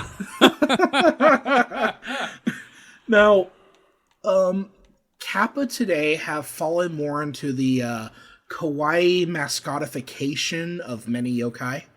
Right. They occupy an interesting place in Japanese lore and pop culture. For example, in some interpretations of Journey to the West, the character Sagojo is depicted as a kappa who accompanies Sun Wukong. Usually, in a lot of variations, he's an ogre, but a Japanese interpretation is that he's a kappa. Interesting. Now, they also appear all over anime and tokusatsu, in everything from like Inuyasha to Ultraman. You know, I need to watch Inuyasha. It's good. It's fun. The 2007 animated film Summer Days with Ku features a cute Kappa mascot that does not try to eat the pearls out of the butts of a family. It's very kind of him. In Teenage Mutant Ninja Turtles 3, the turtles are mistakenly identified as Kappa by the Edo period Japanese people. You are never allowed to mention that movie again, by the way. You know what? Fuck you. I like it. Well, that's your problem, isn't it? I like that movie. It's fun. Fine. You stand there in your shame being wrong. Have fun. Of course, I need to mention Pokemon here. Yeah, it's not the first. It's not the first nor last time. Nope. Many Pokemon are based on the Kappa. In Generation 1, you have Golduck. Okay. Which, if you look at the Pokemon, the webbed feet, the webbed hands, the duck-like shape, and everything like that. That guy. Yeah, okay. Yeah. And in Generation 3, you have the Lotad line, which culminates with Ludicolo, who's one of my all-time favorite Pokemon designs. Look up Ludicolo. Not the Mudkip. No. Just do me a favor, look at Ludicolo. Oh, wait. That's a sombrero. Yeah. So, like, again, Pokemon plays fast and loose with stuff. Like, there's definitely influence of, like, Mexico in there. Yeah. But it's also because it collects rainwater in that sombrero. Yeah. And yet, this thing is still somehow less offensive than the Gundam wearing the poncho and the sombrero. Ludicolo's fantastic. I love Ludicolo. He's no Mudkip, but he's fine. Yeah. Now, of course, the namesake of this episode is Yokai Watch, a multimedia series featuring anime and games. Naturally, Kappa are all over it. with some of my favorite being a Japanese salaryman Kappa and Lil Kappa. Lil Kappa being known to diss people with rap and wears a golden cucumber on a chain. He's a Kappa rapper. This that does sound adorable, though. And then the salaryman Kappa is like the funniest thing because it literally just looks like a 50-year-old salaryman as a Kappa. Oh yeah, carrying the one carrying a briefcase. Yeah, the one that you see on like anime, like you see in like Japanese TV shows where he's like going into the bar right after work to avoid his family and. Yep. It's not to avoid his family, but I'll talk about that at a different time. Social mores of why the Japanese go to bars. Right, yeah. We could talk about Japanese work culture as an entire thing. Yeah. On a different show. Yep. And again, I'm glad I already mentioned Captain in Animal Crossing because yeah. And now you're just thinking about the fact that Captain has 3 buttholes. 3 buttholes, and I don't want to know what he does to the other animals. At least he didn't sing about him. At least in the American I'm version. going after your butt pearls. So let's move on. Let's move on to another Kappa. You mean Yokai? Oh yeah. I'm sorry, another Yokai. Kappa and Crunch. Oh God. The Akaname. Okay. So one thing that we're going to see with a lot of yokai is that one person's yokai is another person's manifested fetish. Oh, God, no. Well, I'm already seeing that. This is the case of the Akaname, the loose translation here being filth or scum liquor. I didn't know yokai could run a clips for sale store. No, this is the shit that would get you banned on clips for sale. Oh, God. Yeah.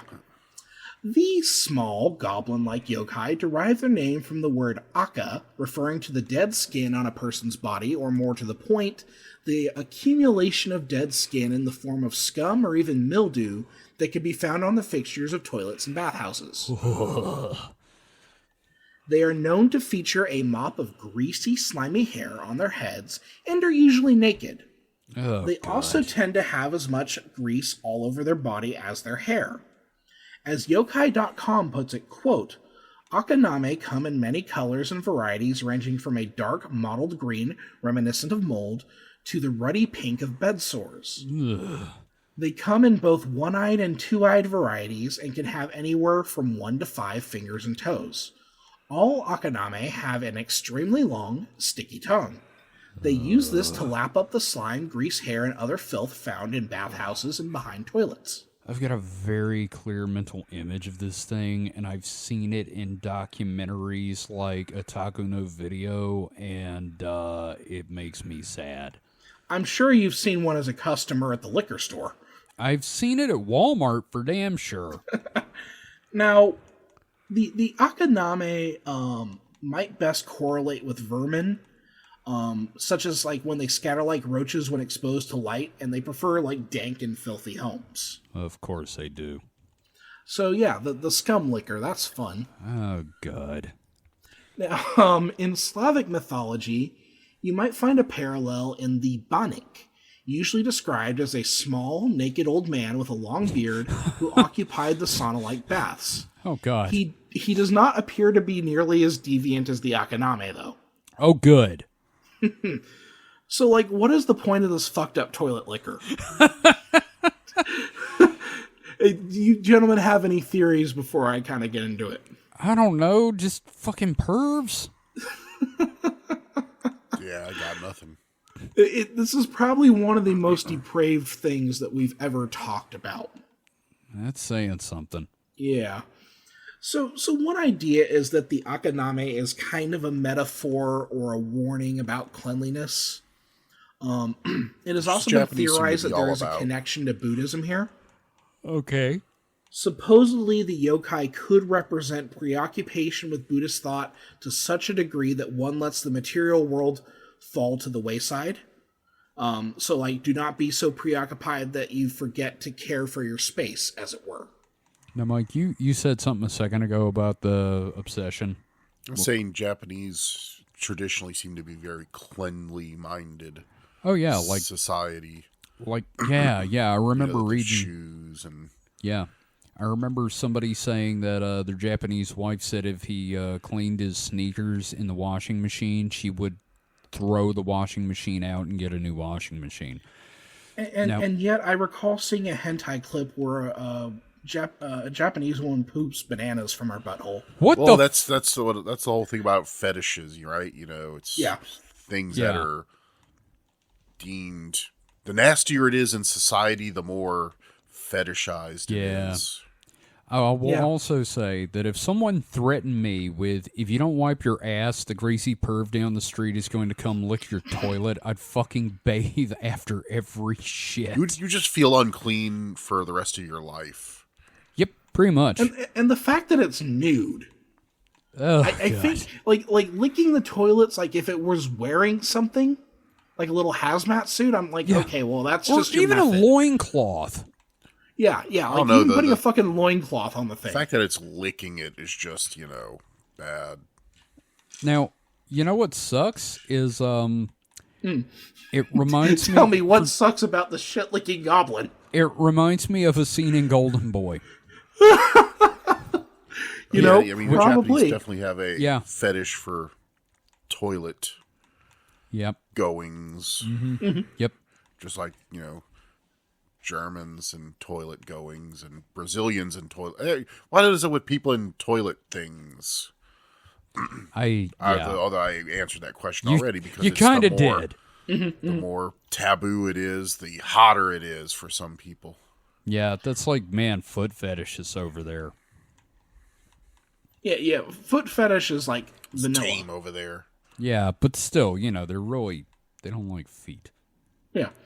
So, how have we seen this toilet liquor in pop culture? God, I wish you'd stop saying toilet liquor. Aside from them being the yokai most likely to buy gamer girl bathwater. Oh, God. Again with the Belle Delphine. Mm-hmm. So, here's a fun fact. In 2020, Lush, the beauty brand, released a soap bar based on the Akaname.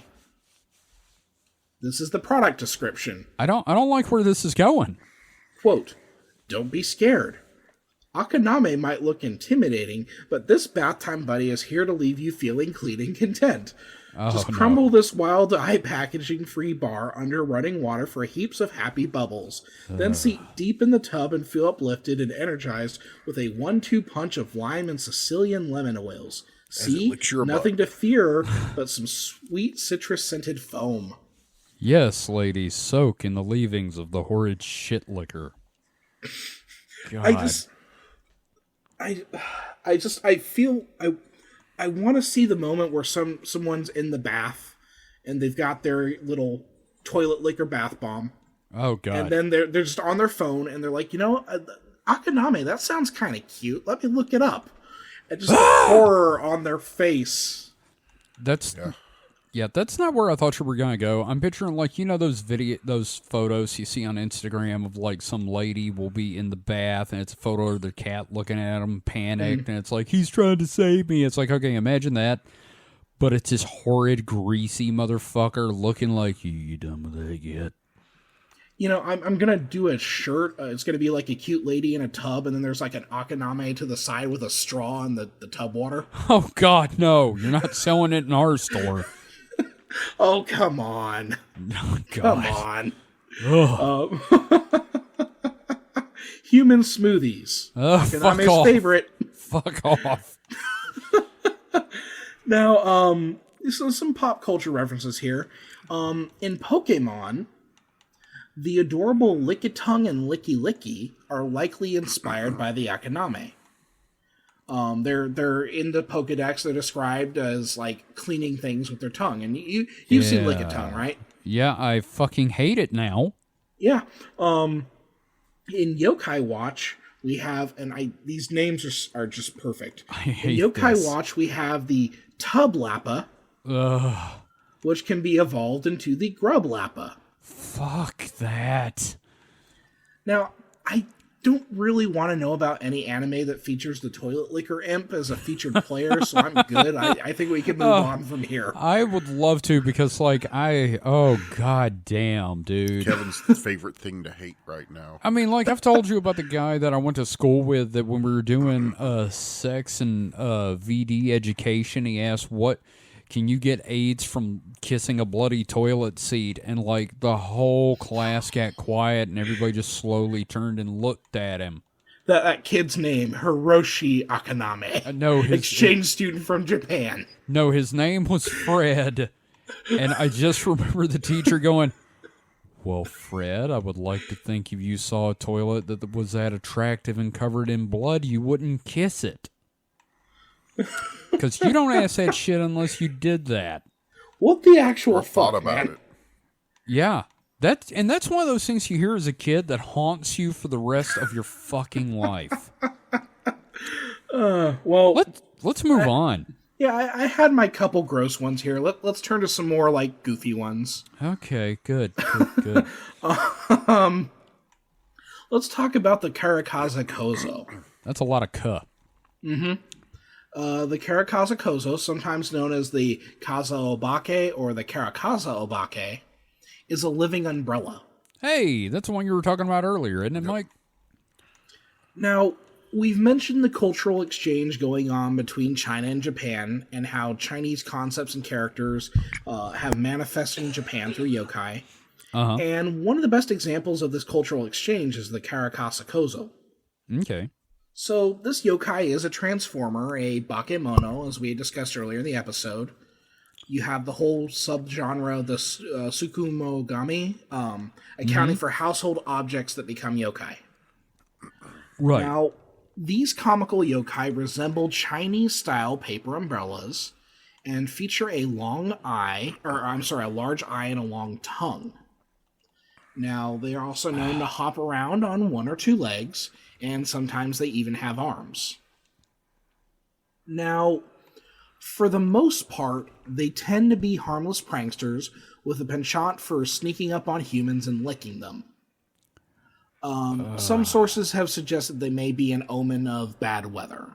Look, not to kink shame, but I'm not sure how I feel about this predilection toward licking with these yokai. Mm-hmm. It's a lot sick. of licking. It is a lot of licking. Well, what you like, you lick. I don't know, man. As a kid, you liked a lot of things, and you licked a lot of things. Mike, I like you, but I don't lick you. You're not a kid either. Okay, but like when I was a kid, I wouldn't have licked you. Oh, the opposite of bite me is lick me. Yeah, lick me. Yeah. So, one thing about them and other yokai of their ilk is that there aren't exactly like eyewitnesses to them as a phenomenon compared to yokai such as the Kappa. A theory is that as yokai became a fixture of entertainment of the Edo period, there was a demand for new yokai, and storytellers began creating new yokai, with many likely being the Tsukumogami. Okay, this is exactly like Pokemon when they had to move past the original 151. Mm-hmm. Like now, Yokaimon.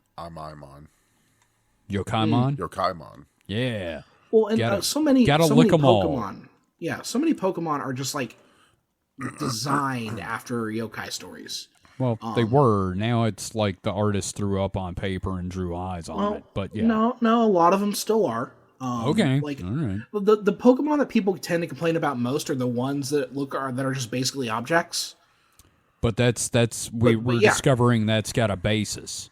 Yeah, that's all Tsukumogami. So, now these yokai are also fixtures of stories about like witchcraft and haunted houses, and have appeared in all manner of yokai themed media. Like if you've watched any of recent One Piece, the character of Big Mom can put her soul into objects, and she ended up making a whole bunch of what are essentially Tsukumogami. There's like umbrellas and lanterns and brooms and sandals and that sort of thing. Here's the thing. This umbrella thing with a witch. Mm-hmm. Does that mean Mary Poppins is a witch? Because that makes a lot of fucking sense all of a sudden. I always thought she was a witch. Yeah, I always assumed that, like, she wasn't, like, a witch by name, but, like, it's the same kind of... Okay, so... That's a good question. Okay, because, like, when I was a kid...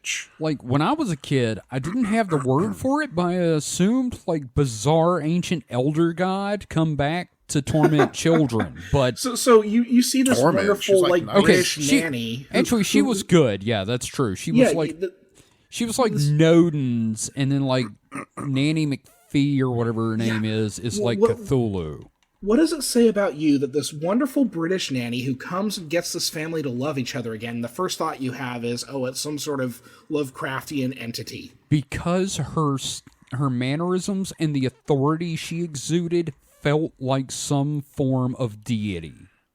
Kevin, that's just British nanny for you. Okay, see, I didn't know that as a kid, but now I still stand by my statement. She is one of the old ones.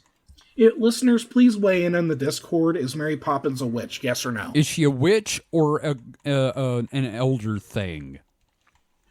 Like, if she would have showed up in Britain like a couple hundred years earlier, they probably would have tried to burn her at the stake. Because she was a willful woman. Oh, yeah, that's true as well. Not even the magic powers, just be like, oh, she has a thought in her head? Yeah, she wants to do something. She's not married. This woman looked me in the eye. Burn her. She's over the age of 20 and not married. Kill her. Now, my earliest exposure to the Karakaza Kozo and yokai in general was the Super Nintendo game Pocky and Rocky. I have never heard of that one. How about you, Mike? You ever heard of Pocky and Rocky? I mean, I've probably heard of it. I'm not familiar with it. I've never played it. I can't conjure what kind of a game and what it looked like off the top of my head. Yeah, because you say that name, I'm just picturing like Bust a Move. Kevin imagines a Japanese confectionery and a small flying squirrel. So hey, it was a top-down shooter starring a shrine priestess and a tanuki as they're traveling through Japan to different shrines, and it's filled with yokai, and you have to defeat them. I just pulled it up. I've never seen this before. It is fucking adorable. It is a great game. They recently did a remaster of the two games. Yeah, and I want to get it. Yeah, it's on the Switch. Yeah. So any listeners want to get me Pocky and Rocky remastered? All right. Do we need to start posting our Amazon wish lists for the listeners? might just fucking well. You know what I mean? Okay. I'll get it eventually. But yeah, all like right. And it was my first exposure to yokai. And I didn't really understand what they were, but it was all very interesting to me. Sure. So, in Pokemon, of course, many Pokemon that appear to be possessed objects, such as Voltorb and Magnemite, are likely inspired by the larger idea of the Sukuko Mogami, which I think I butchered that, whatever, from which this umbrella creature fits. And in Yokai Watch, we also have a figure known as the Broken Umbrella, which appears as a two-legged inverted umbrella. So, yeah, it's like a cute little one, right? You know, it's... it's relatively harmless besides the licking. Yeah, you got a real problem with that, Kevin. I fucking do! They lick toilets and shit. Not the umbrella one. I'm talking about in general. All yokai right. Don't lick toilets. But all toilets lick you. Wait, no, that's a fallacy. Never mind. Well, let's get into our last yokai of the episode. Okay. The Bake Neko. This is going to be a cat. It's a dumb cat. That's Baka Neko, isn't it? Oh, yeah. Yeah, Baka. So this is Bake Neko. Okay. So I want to leave us off with an example of one of the myriad cat-based yokai out there. So Bake Neko is translated to goblin cat, monster cat, or ghost cat, and is found in towns and cities. It's like an urban yokai. They can also be frequently confused with their two-tailed cousins, the Nekomata. Now, before we go forward, I just want to say that I used to love Monster Cat. I would pick up new EDM artists from listening to that, so... That's a deep cut joke for some people. So, unsurprisingly, they tend to appear simply as cats, which are all over Japan in homes, farms, and in the wild. In cases where a cat has lived a long time, it is suggested they develop powers and become yokai. In such cases, a bakeneko is most easily identified by their ability to walk on their hind legs, and sometimes their sizes, which some particularly notable bakeneko approach the size of grown men.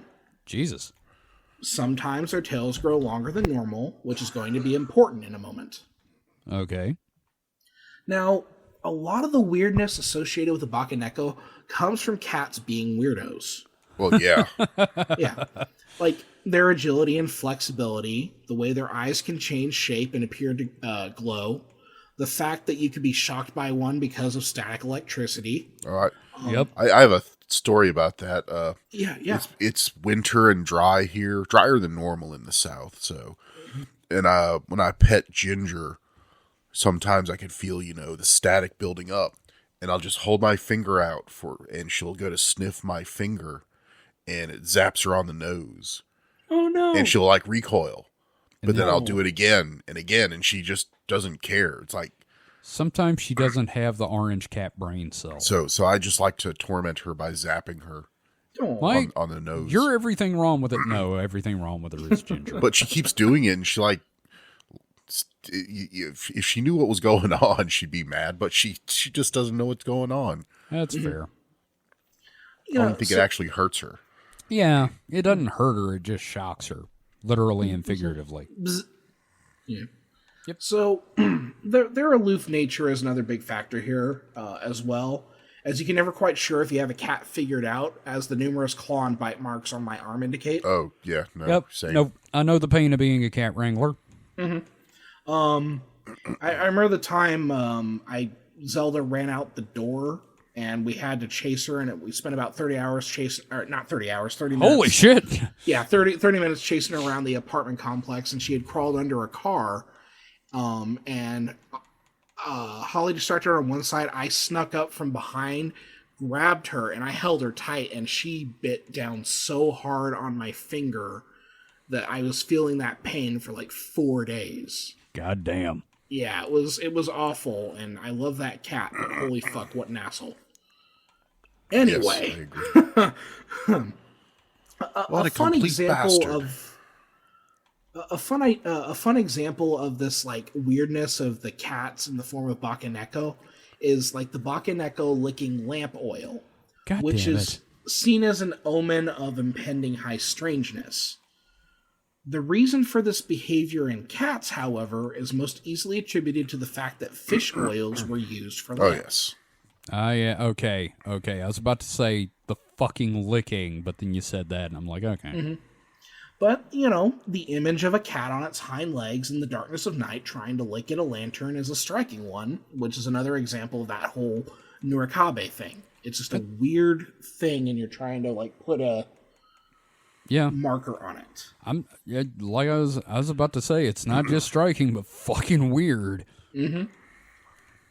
Now, as far as powers exhibited by the feline yokai are things such as shape-shifting, speaking to and cursing humans, and possession, which has parallels in European witchcraft and superstition. More uniquely Japanese here is sometimes bakeneko can be seen wearing towels on their heads and dancing.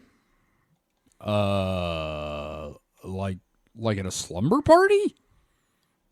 Yeah, I guess. I mean, I've seen the scrolls where you've got these dancing cats on their hind legs, and some of them have towels on their heads. They're just having a sleepover. Yeah. Wow. This sounds like illuminated manuscripts. Mm-hmm. Or, another thing they might do is manipulate mountain wolves into attacking travelers for them. Wait. That totally sounds like a thing a cat would do. Yeah, fair. Mm-hmm. So, there are, so many weird cat legends and folklore we could talk about, and I think we'll need to approach them like we tackled frogs at some point. Hey, Mike, you're going to get to do cat facts. Cat facts. Quick, Mike, give us one. Cats are known to not ever make a sound. I'm going to say that's false. Yeah, I'm going to say that's some fucking bullshit right there. But there's at least one cat that has existed that's never made a sound. A dead cat? No, just like, a mute cat. Oh. That's a sad thought. True. Yeah, so we'll probably have to do, like, we've done frogs. I think basically we'll just end up hitting all the witch familiars with their own episodes. Sure. Yeah. That's basically how this is going to pan out. But yeah, sounds good. So for one story, for example, one story associated with the Miyagi prefecture is about a cat that shapeshifted into a human because it wanted to become a sumo wrestler. I am almost certain this is an anime. It has to be. Look, first off, if it's not, we need to make a webcomic. Secondly, if it is an anime, it's probably going to be weirdly serious like Porco Rosso. I want to see it, like the cat that wants to be a sumo wrestler. The cat who walked through a sumo match. My neighbor, the sumo wrestler. There you go. Now, not neighbor, my roommate, the sumo wrestler. There you go. That's even better. My little sumo wrestler can't be this cute. Oh, God, just do it with Hello Kitty. Oh, Hello Kitty becomes a sumo wrestler. Hello, sumo. All right. I like it. Of course, superstition can have real-world repercussions. In the Edo period, cats with long tails were unpopular because of a belief that the tails could be dangerous and bewitching snakes. Okay. So that led to a trend of bobbing tails. Fuck, the Manx cat. However, it may also have influenced the evolution of cats, as Japanese cat populations are generally observed to have shorter tails beyond the introduction of the Japanese bobtail breed. God damn. Now, the amount of cats in Japanese pop culture is too numerous to get into. Yeah. In Pokemon, you of course have Meowth, among others. Meowth is special because it evokes a couple of different yokai, but the speaking ability of the Meowth associated with Team Rocket definitely leans in the direction of the Bakeneko. Now, wait a minute. I thought he learned to talk so he could get laid. Yes, that was definitely part but of his reason for it's speaking. a talking cat. A talking cat? Sorry, that's a reference to a really shitty movie, so. Yep. Then again, that only came about once the anime came out. That's true. Now, in Yokai Watch, you have numerous cat yokai, the most notable being Jibanyan, which is like their mascot. However, Jibanyan, being a two-tailed cat, more closely resembles the Nekomata. Gotcha. Yeah, so, okay. Yeah. Close, but not it. Yeah. Now, of course, this being an episode about yokai, our cute little cats can also have some darker aspects. Bakeneko were also known to have murderous and necromantic tendencies. Quoting Foster's book, some of the behaviors included, quote, turning into a human, molesting travelers, possessing people, or manipulating the bodies of the dead. Now, when you say molest...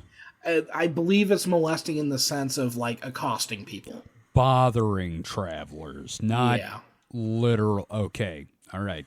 Good. Just want to get that straight in my head going forward. I just remembered another video game Bakeneko reference. Oh, yeah? The little cat things in Monster Hunter. Oh yeah. Okay. Yeah, the feline. Or, oh wait, no, I'm thinking of Monster Rancher. My bad. Yeah, I don't remember what they're called, but I know what you're talking about. Yeah, the little cat, the little hind leg cat dudes who that do the help cooking you fight. And stuff. They're basically your man servants and the cat servants, I guess. Yeah, and those have totally got to be Bakeneko. So okay, that's neat. So. I'd like to close us out with a famous story of the Bakeneko from the website obakemono.com, which has been archived by the Wayback Machine. Okay. So, a famous Bakeneko story involves a man named Takasu Genbei, who, whose pet cat of many years went missing just as his mother's personality changed completely. The woman shunned company and took her meals alone in her room, and when the curious family peered in on her, they saw not a human being but a feline monster in old lady's clothes, chewing on animal carcasses. Takasu, with much reluctance, slew what looked like his mother, and after a day had passed, the body turned back into the same pet cat that had gone missing. After that, Takasu miserably tore up the tatami mats of the floor and the floorboards of his mother's room, only to find the old woman's bones hidden there, gnawed clean of flesh. This is very German. Like Brothers Grimm German. Like there's a lesson, which is fuck cats, I guess. Well, not literally. as we know, don't fuck with cats. Never from the internet. fuck cats. So, yeah, that was the Bakeneko. So that's going to be it for now. We've barely scratched the surface of the world of yokai, but what did you guys think? Okay, Mike is coughing. I'll cut this out. Again, I think this is really cool. The similarities between this and Western culture, given the isolation, from Western culture, can really fuel the imagination and make a person think that we're all seeing the same phenomenon with different interpretations and filters. Also, butt pearls. Butt pearls. Butt pearls. Mike, how do you feel about yokai now? I just want to say, yo, Kai. Oh, No, but he kept saying Bakemono. I kept thinking, that sounds familiar. It's like, it is also, like in a lot of anime I've seen, if someone's going to call someone a monster, that's a term they use too. Like, when you say you monster, they say, Bakemono, like you're doing something monstrous. interesting. I never noticed that. Yeah. Well, next time you watch an anime, just think of like when you see like a weird, funky little thing. There's probably a yokai associated with it, if they don't say it outright. You know what I mean? Yeah. Like every Studio Ghibli film, there's always those little poof ball things, right? Yeah. Like the And soot sprites. Yeah. I think those are actual yokai. So are all the little, like, mascots in anime yokai? Like, they'll have usually the cutesy, weird, deformed animal that looks nothing like any other animal. Like in Madoka Magica? Yeah, or... I think it depends. Like, I mean, do they kind of fill a yokai-esque hole? Yeah. I mean, it's always like... Because they may not be straight up yokai, but they might be influenced by it. Definitely. Yeah. Because the other thing I think about is like Japanese mascot culture, and I was wondering if like how many of those are influenced by yokai, and how many of them we would consider kaiju because they are commercially oriented. Right. So one thing that I found, it's a fun and potentially disturbing game that you could play, is Google image search a yokai and see how long it takes to see a cute anime girl based on one of the ones we mentioned. Which includes the Akaname. Does not take long. This will lead to nothing but terrible porn and pain. Do not do this. David is a horrible human being. Well, when you were mentioning the toilet liquor one, the physical description like one, isn't that girl from My Hero Academia? Well, she's more based on a frog, but yeah, I wouldn't be surprised if there's like a... Yeah. I know she's more frog-like, but that thing's kind of froggy too. Yeah. Just if you described a human frog, it would probably look a lot like the toilet liquor. I guess. It is gross. We kept talking about Kevin how out. like the goblins would have done that, like, or was it the chupacabra that would have done like the noise, right? Yeah, the chupacabra going. Bleh. I think the Akaname deserves that one. But no, I feel like the Akaname will be like, oh God! It's like these horrible, like a moan and a sigh and It's like when you take a really nice crap. like it's disgusted with itself and turned on by that. You're sitting in a public restroom and you just hear the, you done yet? Let me know when you're done. I hate this. All right. Smacking its lips. David, thank you for a fascinating episode. This has been a lot of fun. I appreciate that. Thank you. It was a lot of fun to research, and we're going to do more of these for sure. Yep. So be ready for more butthole talk. So, that being said, have we got anything we want to plug before we go? Mike, any plugs? No plugs, but dude, I thought I had something. It's not important. Damn it! Well, I was all excited. You had something. No, I mean, it was just something about one of our previous episodes. Okay, well, we'll do Weekend Weird next week, and you can give us an update. David, any plugs? Well, if we're talking about plugs, you're going to need at least 3 of them for a Kappa. Would you? Oh, god damn it. Wow, yeah, the really going to have to spend a lot on pleasure toys for him. Oh, my God. Do you think if you plugged up 2 of the Kappa's buttholes, the pressure would increase coming out of the uncovered? Oh, he would launch like a rocket ship. Mike, it'd be like that joke about the pig and the monkey. Oh, yeah. Oh, Mike died. Yep. I didn't have time to mute the microphone. Yep, he's dying. All right. Well, look, thank you, everyone, for listening. As always, we appreciate you. If you want to learn more about the show, head to supernatpod.rocks. That is supernatpod.rocks. You can find links to our Patreon, our Discord, our blog, our stuff and things, and our social media. We are on Mastodon at supernatpod.rocks, at weirdo.network. You can find links to the rest of our accounts in that show description on that account. Again, thank you for listening.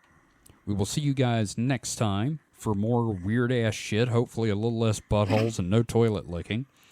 So until then, stay safe and stay froggy. Goodbye. Hey, baby, want to help me find my pearl?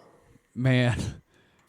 Okay, I was about to say I'm really proud of myself for remembering to say froggy, and then you ruined it with a butt pearl. I also just hate the idea of basically having a fleshy meat egg in my asshole that a Kappa wants to grab. Well, like they also said that it might have been like considered a plug for the liver. Like the Kappa's trying to get at your liver, but they have to remove that plug. Jesus, and the thing is, it's a Kappa, so like imagine like a toddler arm shoved up your ass. No, thank you. Yeah, this is gross. Because I really don't want to be turned on right now. God damn it, Mike. Sorry, I had to make that joke. Fuck.